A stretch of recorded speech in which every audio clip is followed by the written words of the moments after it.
set ini. Aku ngut.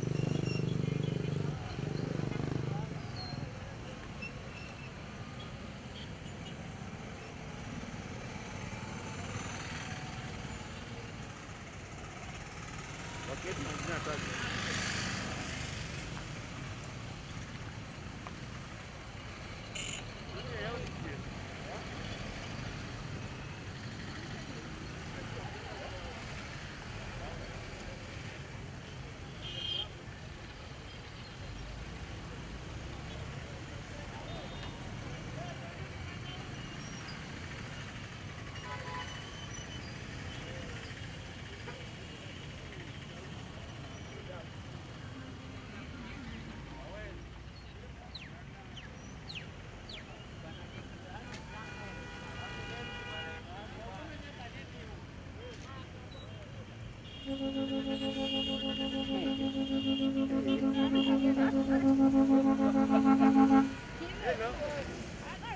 Cepat.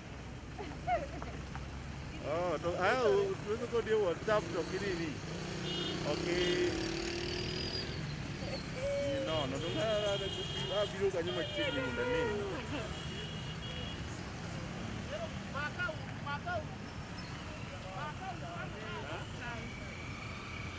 Tuan pun dia kita dari tapi.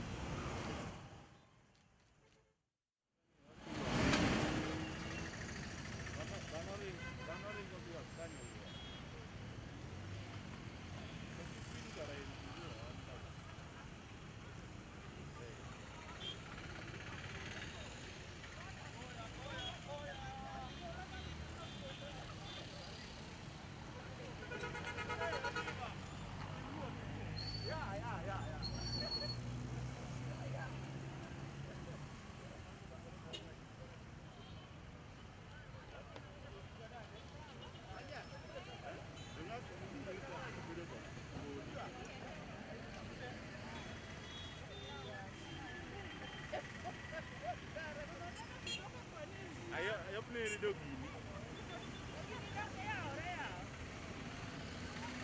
Ini mai.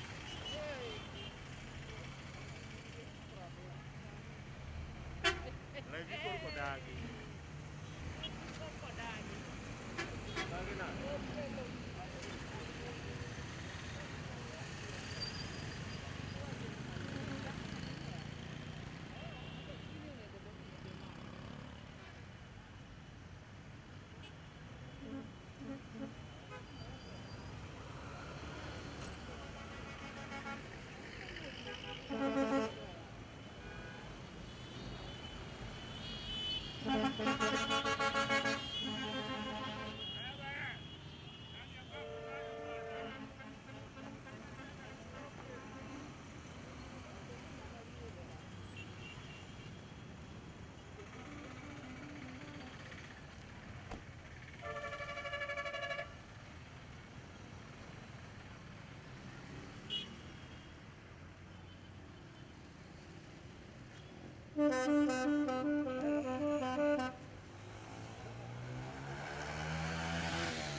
Wachwa kinigo. Tony kautich kamari. Logo polisi wabaki.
That's good, the guy.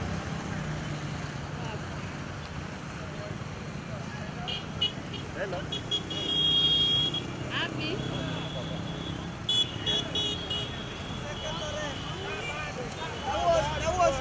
That was the jam ile mbaya kulita hapa raunda.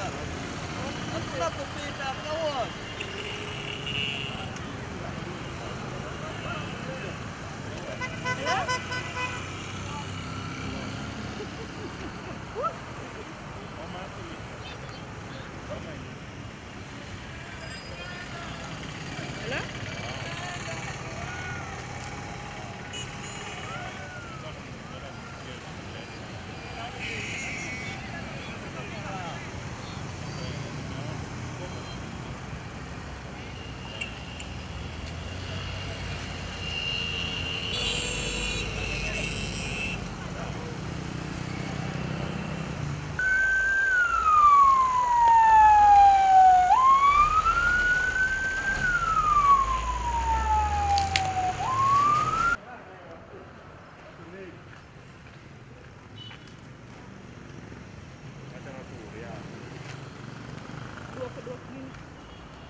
Profit.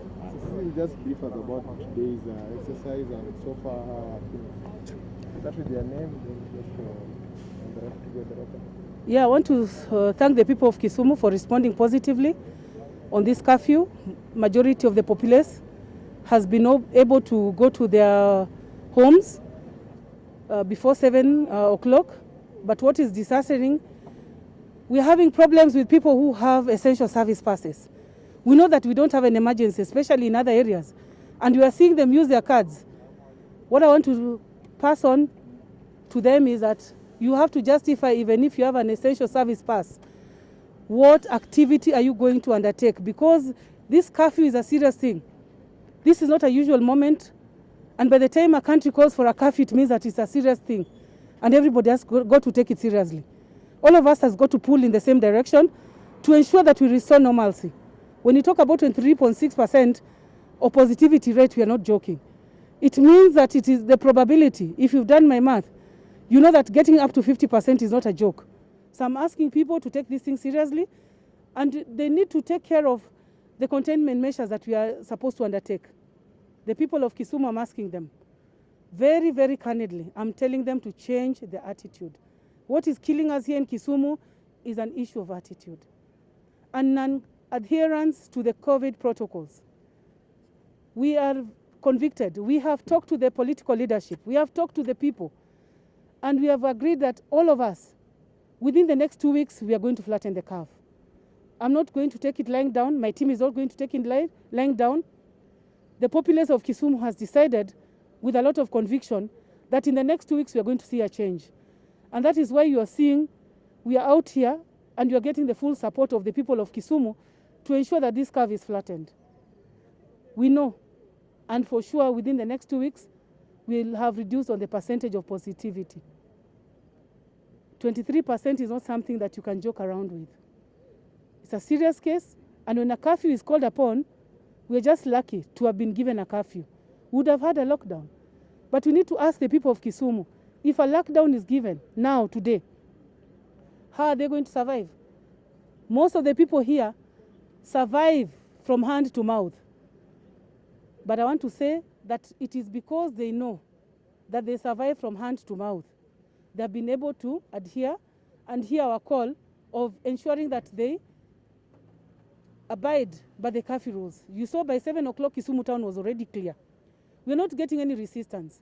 The only problem I'm having is essential service, which I'm not going to relent on, and I'm not going to take advantage of those passes that they've been given. You can see I already have some of the passes here. I'm withdrawing them. And I can assure you that bodies will be released until 10 a.m. tomorrow. We've already agreed with all the morgues within this region. By 2 o'clock, all the chiefs and assistant chiefs, including the sub-county administrators and the village administrators, there are the instructions that all bodies must be buried before 1 o'clock. 1 o'clock, all burials will be done. And I'm telling you, together with the leadership of the religious groupings, we have agreed that we are going to have a maximum of 50 people within the funerals, because we are not joking with lives. We are here to take care of lives and property. So as it is now, tomorrow, you go and make sure that you are not among the 51%. If we have 50 people, we are going to disperse you, irrespective of who you are and where you are. We are not joking. We are not joking. Members of the press. Madam Commissioner, how many roadblocks are you putting in this country? I want to say that putting a roadblock is not a solution to the problem that we have here. The problem that I have here actually calls for adherence to the protocols. It's not about policing. Even if I have 100 roadblocks, that will not solve the problem that I have here. I want your commitment. Each one of you, I'm calling for your support so that I'm able to flatten this curve. Alone, I cannot make it.